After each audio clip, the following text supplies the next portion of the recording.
Hi everyone, this is Aditya. So herbal life nutrition వాడితే side effects వస్తాయా? Side effects ఏమో తెలియదు కానీ సైడ్ ఎఫెక్ట్స్ అయితే వస్తాయి. ఈ ఫోటోలో మేడం వచ్చేసి 60 kgs వెయిట్ లాస్ అయ్యారు. సో ఇది ఒక హైయెస్ట్ రిజల్ట్ న్యూట్రిషన్ క్లబ్స్ ద్వారా చూసిన రిజల్ట్. సో మేడం అనేది ఈ వెయిట్ రెడ్యూస్ అవ్వడానికి టోటల్గా 11 months టైం పట్టింది. తను ఆహార అలవాట్లు మార్చుకుంటూ లైఫ్ స్టైల్ కరెక్షన్ చేసుకుంటూ సో సరైన ప్రాపర్ ఎక్సర్సైజ్ ఫాలో అవుతూ న్యూట్రిషన్ ఇంటేక్ని కరెక్ట్గా తీసుకుంటూ మేడం అనేది 60 kgs వెయిట్ లాస్ రెడ్యూస్ అయ్యారు. సో 60 kgsలో చాలా వరకు బాడీ ఫ్యాట్, వెజరల్ ఫ్యాట్, ఈ ఫ్యాట్ అనేవి రెడ్యూస్ చేసుకోగలిగారు.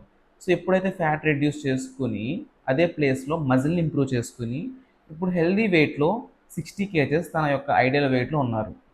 మీరు కూడా వెయిట్ లాస్ అవ్వాలి, హెల్దీ లైఫ్ స్టైల్ మార్చుకోవాలి అనుకుంటే ఆన్లైన్ కన్సల్టేషన్ ఉంది, also offline nutrition club consultation కూడా ఉంది. న్యూట్రిషన్ క్లబ్కి వచ్చిన వాళ్ళకి ఫ్రీ బాడీ చెకప్ చేసి బాడీలో fat analysis and also muscle analysis చేసి వాళ్ళు డైట్ అనేది ఎలా ఫాలో అవ్వాలో గైడెన్స్ చేస్తాము. Thank you.